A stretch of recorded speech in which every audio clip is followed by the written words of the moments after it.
So then, guys, the third principle is the validity. Actually, by far, the most complex criterion of an effective test, and arguably the most important principle, is the validity. The validity is the extent to which inferences made from assessment results are appropriate, meaningful, and useful in terms of the purpose of the assessment.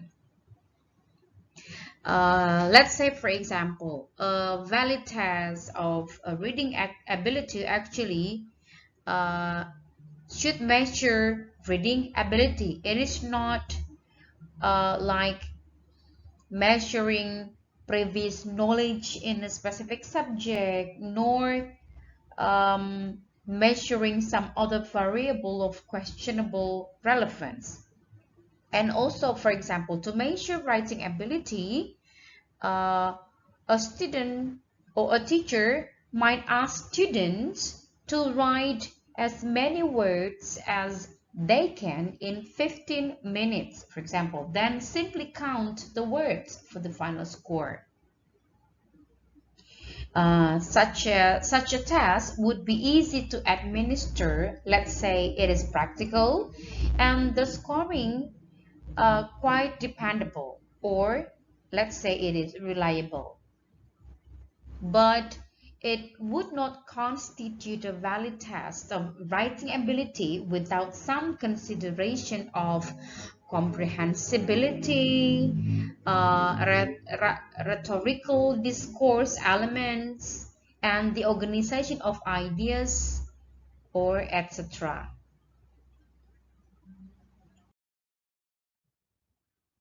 So then, guys, how is actually the validity of a test established? Well, actually, there is no final or absolute measure of validity, but several different kinds of evidence may be invoked in support. For example, in some cases, it might be appropriate if we examined the extent to which a test calls for performance that matches that of the course or unit of study being tested. Or in other tests, we can say that if we may be concerned with how well a test determines whether or not students have reached an established set of goals or level of competence. We can also do it by having statistical correlation with other related but independent measures, uh, which is another widely accepted form of evidence.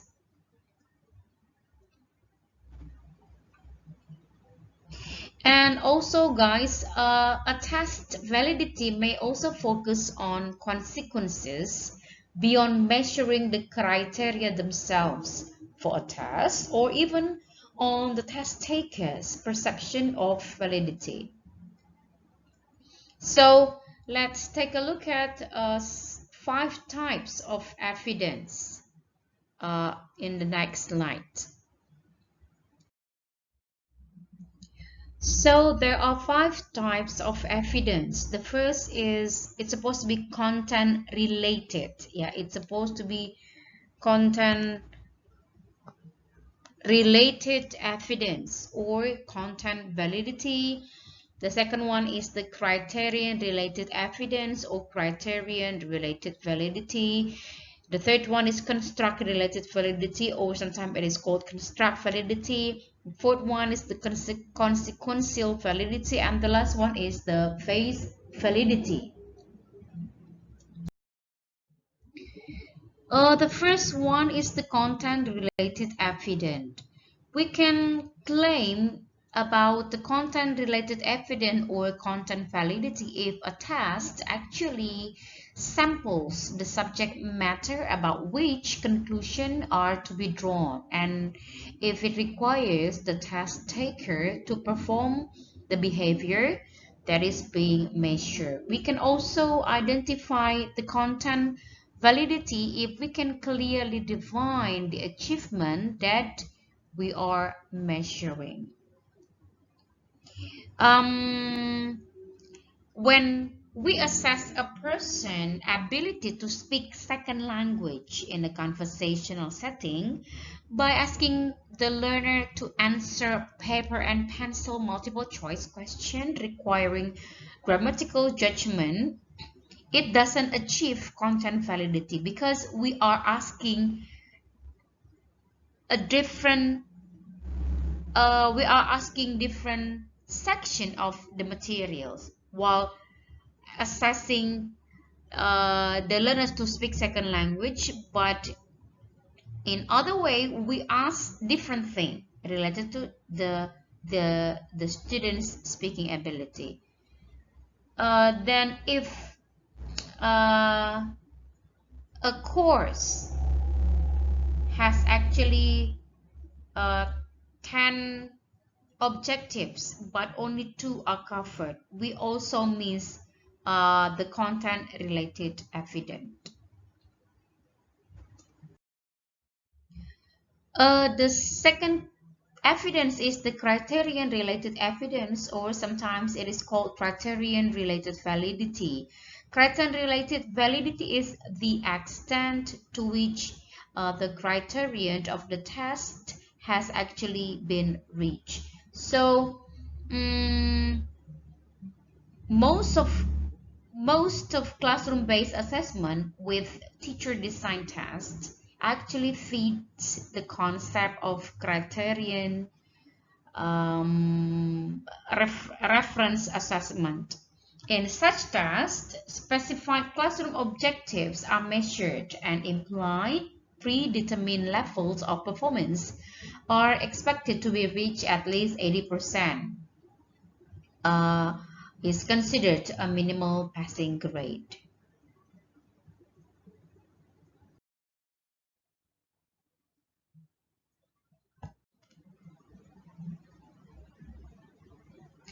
So, criterion-related evidence usually falls into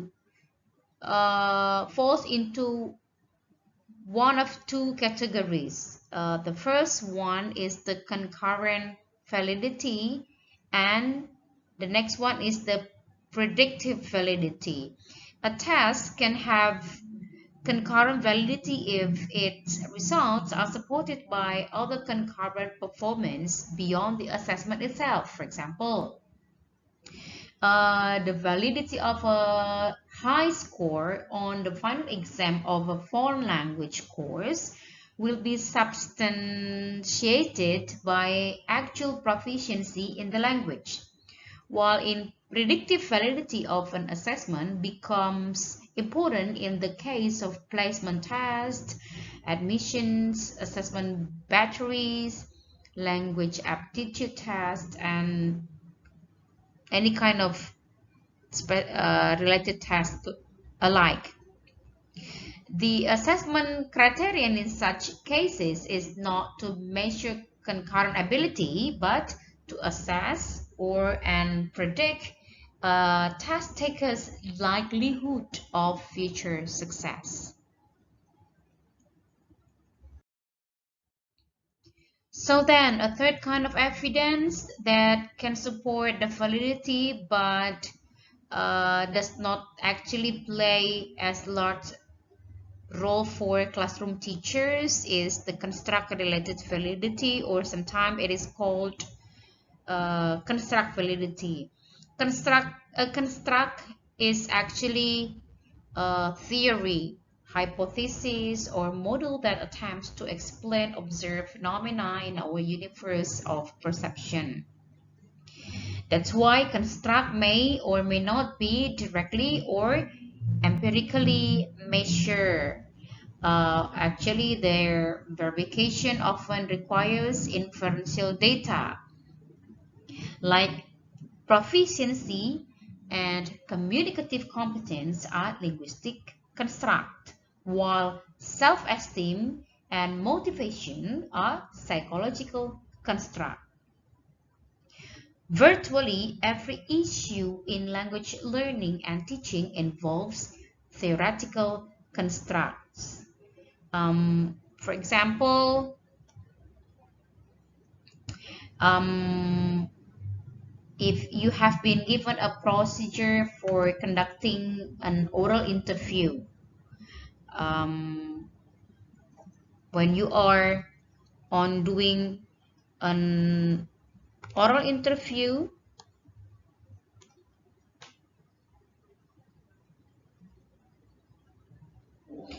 well, possibly the scoring analysis for the interview includes several factors in the final score, such as the pronunciation, the fluency, the grammatical accuracy, the vocabulary use, and also socio-linguistic appropriateness.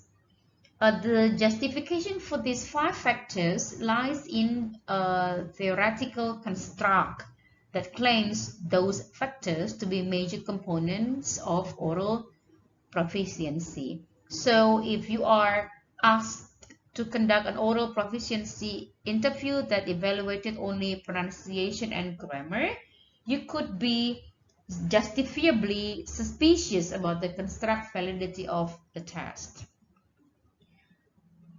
And for example, when you are doing a test on vocabulary, there will be a question then, whether it is about the definition of words or communicative use of the words. When you are on designing a vocabulary test, whether you are going to concern more on the definition of words or communicative use of the words.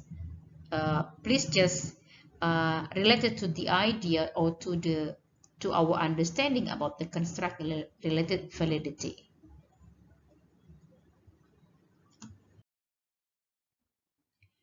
So then the fourth evidence which supports the validity is the consequential validity, as well as the above three widely explained or widely accepted forms of evidence which has been introduced, which support the validity of an assessment. The last two categories may be of some interest and utility in our own quest for validating classroom tests. Consequential validity encompasses all the consequences of a test, including such consideration as its accuracy in measuring intended criteria, its impact on the preparation of test takers, its effect on the learner, and also the intended and unintended social consequences of a test interpretation and use.